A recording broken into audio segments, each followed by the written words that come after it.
धमाकों की आवाज ने कर्नल वाडिया को हिला कर रख दिया था। वो उस वक्त कंपनी हेडक्वार्टर में मौजूद था जबकि मेजर शर्मा अपनी जीप पर बाहर गया हुआ था। उन्हें उम्मीद थी कि कैप्टन जमशेद आखिर उनके काबू आ जाएगा। आखिर वो भाग कर कहाँ जा सकता था।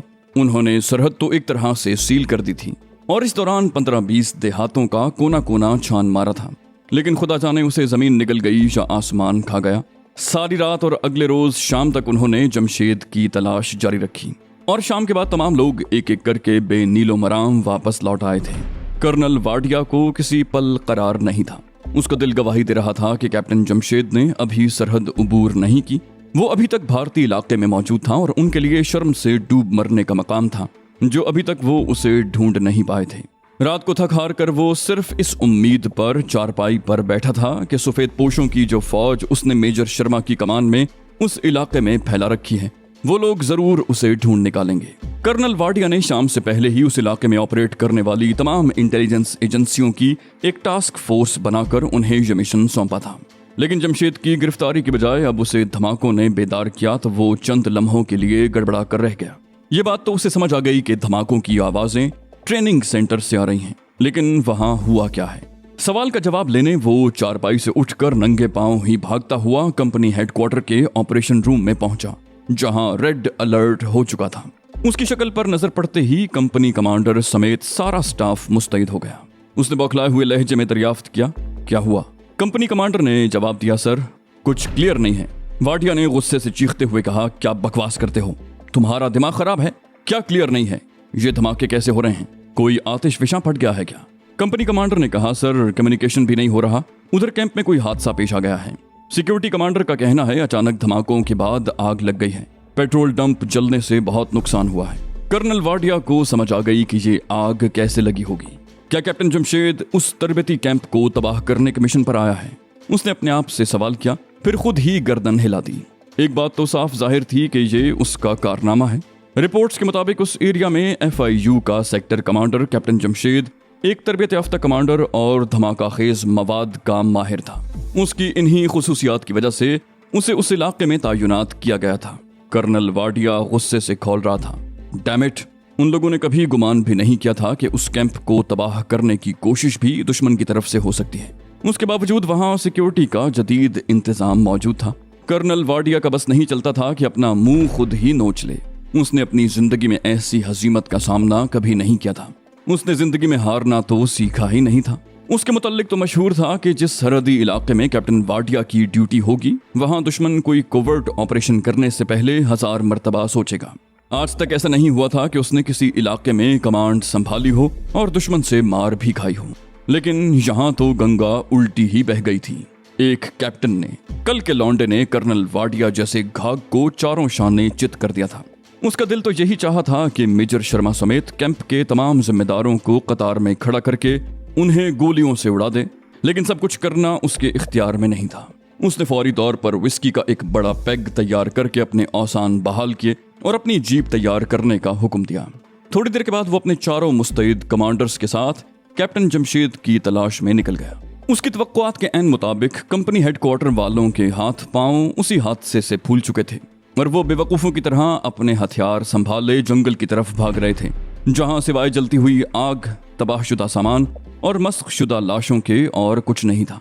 शायद अभी तक उनके होशो हवास कायम थे, जिसने आग बुझाने वाले सिस्टम की तरफ तवज्जो दी और अब 3-4 फायरमैन काफी फासले से आग पर पानी फेंक रहे थे, लेकिन ये पानी भी पेट्रोल बनकर आग पर गिर रहा था, जो बजाय आग बुझाने के उसे और ज्यादा भड़का देता। कर्नल वाडिया जानता था कि अब जमशेद यहाँ नहीं रहा। उसने अगली रात धोखे की शानदार चाल चली थी और उनके बगल में छुप कर बैठा रहा, जबकि वो उसकी तलाश में सारे शहर की खाक छानते रहे और अब अपना काम करके निकल गया था। इस मर्तबा वाडिया ने अक्ल से काम लिया और जंगल की तरफ जाकर अपना खून जलाने की बजाय उसे तलाश करना ज्यादा अहसन ख्याल किया। अभी वो कंपनी हेडक्वार्टर से बाहर वाली सड़क की तरफ घूमा ही था जब उसे एक फौजी ट्रक उल्टा हुआ दिखाई दिया, जिसके बाहर लाशें पड़ी थीं और कुछ जवान अभी तक वहीं तिब्बी इमदाद के लिए चीख चिल्ला रहे थे। कर्नल वाडिया ने उनकी तरफ देखने का तकल्लुफ भी नहीं किया। उसने गुस्से से दांत पीसते हुए कहा, अगर ये लोग इस काबिल ही नहीं कि दुश्मन के एक फौजी को काबू कर सके तो इनका यही अंजाम होना चाहिए था। उसकी बात समझे बगैर ही ड्राइवर के मुंह से निकला, यस सर। उसने अपने एक साथी से कहा, रेलवे लाइन की तरफ जाने वाले रास्ते पर चलो, हमें फौरन रेलवे स्टेशन पहुंचना है। ट्रेन आने में कितनी देर बाकी है? उसे जवाब मिला, सर ट्रेन तो शायद गुजर चुकी होगी। उसने अगला हुक्म जारी किया, एनीवेज तुम स्टेशन पर पहुंचो। ड्राइवर बड़ा माहिर दिखाई दे रहा था। शायद वो बतौर खास ऐसे फौजी ऑपरेशंस में काम करने और खुसूसी हालात में ड्राइविंग का माहिर था। उसने 20 मिनट का फासला बमुश्किल 10-12 मिनट में तय कर लिया।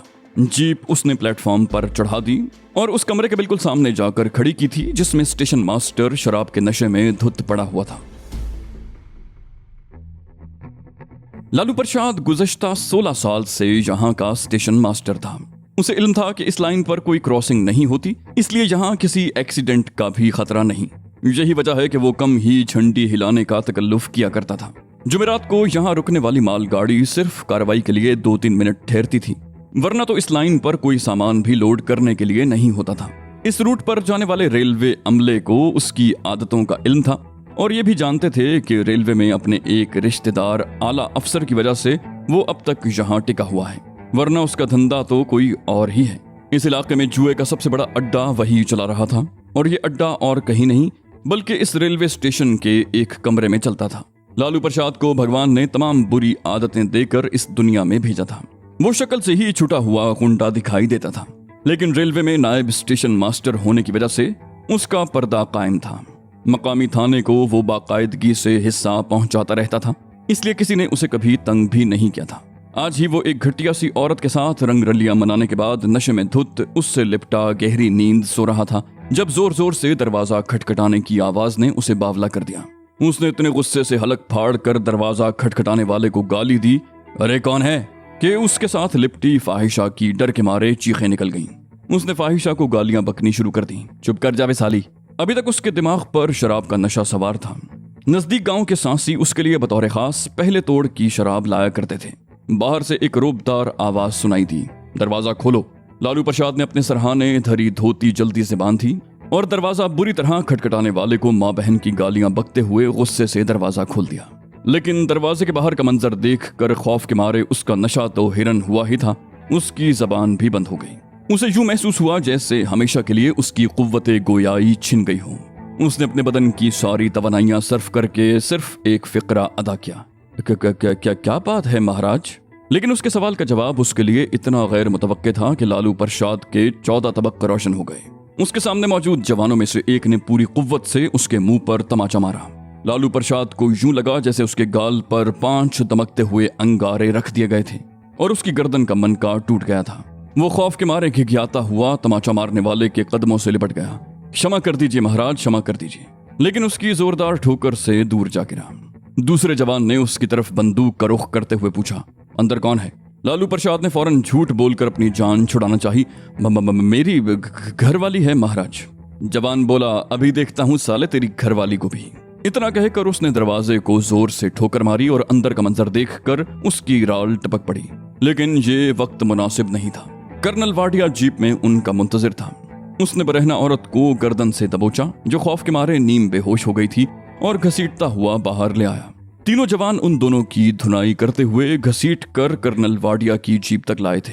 उस जवान ने अपनी रिपोर्ट पेश की, सर ये है स्टेशन मास्टर, हरामी अपने कमरे में अय्याशी कर रहा था। कर्नल वाडिया जीप से उतर आया। उसने 2-3 मिनट में अपना सारा गुस्सा लालू प्रसाद पर उतार लिया और उसे मार मार कर अधमुआ कर दिया। लालू प्रसाद को मारते हुए वो मुसलसल गालियां दे रहा था। कौन आया था यहाँ?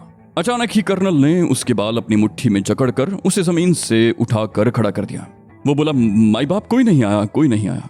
कर्नल ने अपने जवानों को हुक्म दिया, बकवास करता है हरामखोर, मालूम होता है इसका दिमाग अभी तक ठिकाने नहीं आया, मारो इसे। जवानों ने 2 मिनट के अंदर अंदर उसे मार मार कर बेहोश कर दिया। कर्नल ने लापरवाही से उसकी तरफ देख कर कहा, मर तो नहीं गया? लड़की इस दरमियान चकरा कर जमीन पर बेसुध गिर पड़ी। एक जवान ने जमीन पर उकड़ू बैठकर उसकी नब्ज टटोल कर कहा, नहीं सर, मकर कर रहा है। कर्नल वाडिया गुस्से से चिल्लाया, होश में लाओ इसे। और वो उसे होश में ले आए। औरत को उन्होंने 2-4 जूते मारकर उसे उसी हालत में भगा दिया था और अब कर्नल वाडिया जख्मों से चूर चूर दर्द से हाय राम पुकारते लालू प्रसाद से तफ्तीश कर रहा था। 15-20 मिनट की अर्करेजी के बाद वो इस नतीजे पर पहुंचे कि अगर कैप्टन जमशेद इस तरफ आया भी तो कम से कम इस गधे को इस बात का इल्म नहीं हो सका। उसके इल्म की हद तक कोई ऐसा शख्स यहाँ नहीं आया जो उसके लिए अजनबी रहा हो। थोड़ी देर के बाद लालू प्रसाद को अधमुआ करके वहीं फेंकने के बाद ये काफिला अगली मंजिल की तरफ चल दिया। वाडिया ने ड्राइवर को हुक्म दिया, रेलवे लाइन के साथ साथ चलो। मुस्तैद ड्राइवर ने कहा राइट सर, और तेजी से एक तरफ स्टीयरिंग घुमाया और जीप को लाइन के साथ साथ भगा दिया। 5-6 किलोमीटर चलने के बाद अचानक कर्नल वाडिया ने उसे गाड़ी रोकने का इशारा किया। गाड़ी रुकते ही जवानों के हाथ अपनी गन्नों पर जम गए। कर्नल वाडिया ने अगला हुक्म दिया, इंजन बंद करो। वो कान लगाकर कुछ सुनने की कोशिश कर रहा था। ये ट्रैक्टर चलने की आवाज किधर से आ रही है? उसने अचानक ही अपने साथियों से सवाल किया। उसे जवाब मिला, सर उधर भीमनगर की तरफ से आ रही है। वाडिया बोला, चलो उधर, उस ट्रैक्टर वाले तक चलो। अगले 5 मिनट के बाद वो ट्रैक्टर वाले के पास पहुंच गए, जिसने कर्नल वाडिया के हवालदार को पहचान कर जय हिंद बुलाई थी। हवालदार ने कर्नल को सरगोशी के लहजे में कहा, सर ये तो अपना आदमी है, राम मूर्ति, मेजर साहब के साथ काम करता है।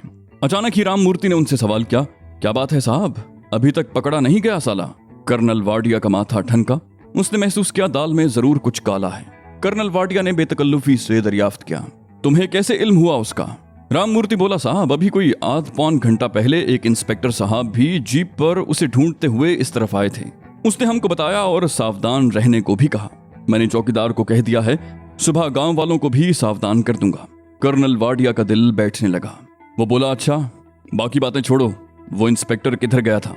उसे यकीन था कि ये इंस्पेक्टर ही दरअसल कैप्टन जमशेद था और वो उस तरफ फरार हुआ है। राम मूर्ति ने हाथ के इशारे से उनकी रहनुमाई की।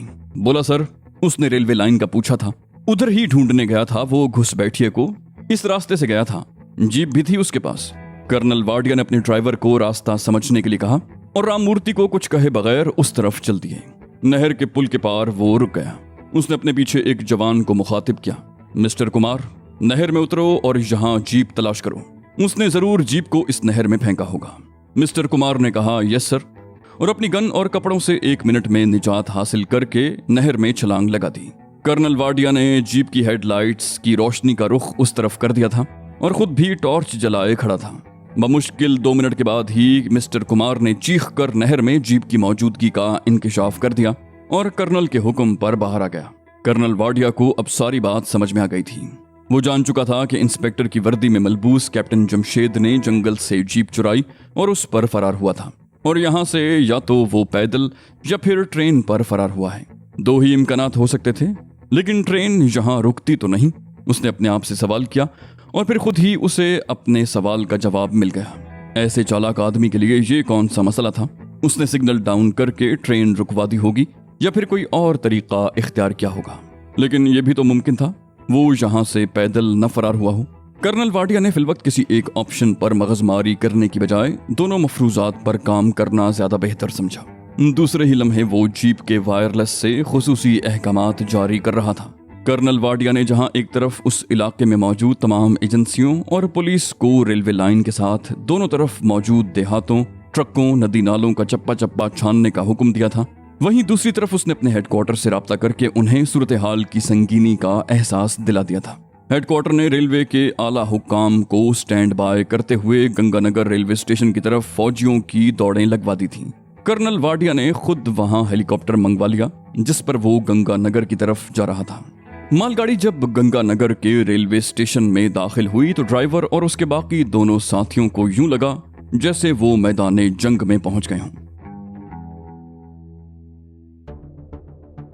फौज ने घेरा डाल रखा है, उसने अपने साथियों से कपकपाती आवाज में कहा।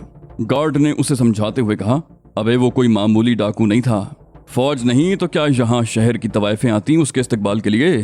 साले जबान बंद रखना, वरना ये मार मार कर हुलिया बिगाड़ देंगे। ड्राइवर इतनी फौज देख कर घबरा गया था। बोला, ठीक है तुम चुप रहो।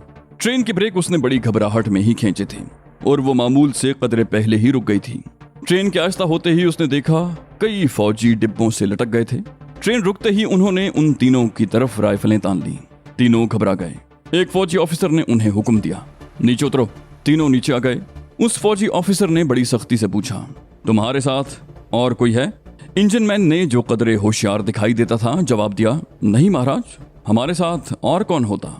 उसकी तरफ देखकर उसी फौजी ऑफिसर ने बड़े अजीब से लहजे में कहा, तो तुम्हारे साथ और कोई नहीं था। इंजन मैन ने अपनी चर्ब जबानी का मुजाहरा किया। बोला, नहीं माई बाप, महाराज, हम हमेशा तीनों ही होते हैं। अगर रेलवे स्टाफ का कोई आदमी सवार हो तो वो भी हमारे साथ ही आता है। बाकी बोगियां सब लॉक हैं, उनमें माल होता है या फिर पेट्रोल, उन्हें पीछे ही सील कर दिया जाता है। फौजी ऑफिसर ने अचानक अपने जवानों को हुक्म दिया, इसे मेरे पास लाओ, और खुद दूसरी तरफ मुंह करके चल दिया। उसने बड़ा जबरदस्त नफ्सियाती हरबा आजमाया था। 3-4 फौजियों ने उसे घेरे में लेकर एक तरफ चलने का हुक्म दिया। बाकी दोनों को भी वो अलग अलग ले जा रहे थे। उनके चेहरे जर्द हो रहे थे। खौफ के मारे ये हालत थी कि काटो तो बदन में लहू नहीं। इंजन मैन की हालत कुछ ज्यादा ही गैर होने लगी। उसे जब फौजी ऑफिसर के सामने पेश किया गया तो फौजी ऑफिसर ने अपने जवानों की तरफ देखते हुए सख्ती से कहा, इसे फौरन ले जाकर गोली मार दो। इंजन मैन की जान ही निकल गई। बोला, लेकिन क्यों महाराज, मेरा क्या गुनाह है? फौजी ऑफिसर ने उसकी आंखों में झांका तो इंजन मैन को यूं लगा जैसे उसकी आंखों से बरकी लहरें खारिज होकर इंजन मैन के जिस्म को छेदने लगी हों। ऑफिसर बोला, तुमने झूठ क्यों बोला? तुमने पहले एक पाकिस्तानी जासूस को पनाह दी और अब झूठ बोल रहे हो। अच्छा, तुम ही बताओ कि तुम्हें इसके लिए कौन सी सजा दी जाए? इंजन मैन के मुंह से बेसाख्ता निकला, लेकिन वो तो राणा शमशेर सिंह था, डाकू राणा शमशेर सिंह। उसके साथ ही उस पर घूंसों, थप्पड़ों और लातों की बारिश शुरू हो गई। दूसरी तरफ उसके बाकी दोनों साथियों के साथ भी यही कुछ हो रहा था। उन तीनों को अलग अलग करके इस खुसूसी ऑपरेशन में मौजूद रॉ के अफसरान ने चंद मिनट के अंदर अंदर सारी बातें उगलवा ली। उन्हें यकीन हो गया था कि ये तीनों बेचारे अपनी सादा लोही में मार खा गए हैं। कैप्टन जमशेद ने उन्हें भी धोखे में रखा था और असली शनाख्त के साथ फरार नहीं हुआ था। कर्नल वाडिया हेलीकॉप्टर के जरिए यहाँ पहुंचा तो तीनों को बारी बारी उसके सामने पेश कर दिया गया। कर्नल वाडिया ने भी तीनों से अलग अलग सवालात किए थे और उन्हें बेगुनाह पाया था। उसे ये भी यकीन था कि कम से कम इन्होंने उससे कोई बात नहीं छुपाई, क्योंकि वो तीनों भी इस बात से बहुत परेशान थे और नदामत महसूस कर रहे थे कि राणा शमशेर सिंह बनकर उन्हें डॉज करने वाला एक खतरनाक पाकिस्तानी जासूस था जिसे फौज तलाश करती फिर रही थी। कर्नल वाडिया उस वक्त रॉ के मकामी अफसरान के साथ हंगामी मीटिंग कर रहा था। उसके मुंह से बेसाख्ता निकला, स्मार्ट, वेरी स्मार्ट। उसके एक मातहत ने उसकी हाँ में हाँ मिलाई, बोला, नो डाउट सर।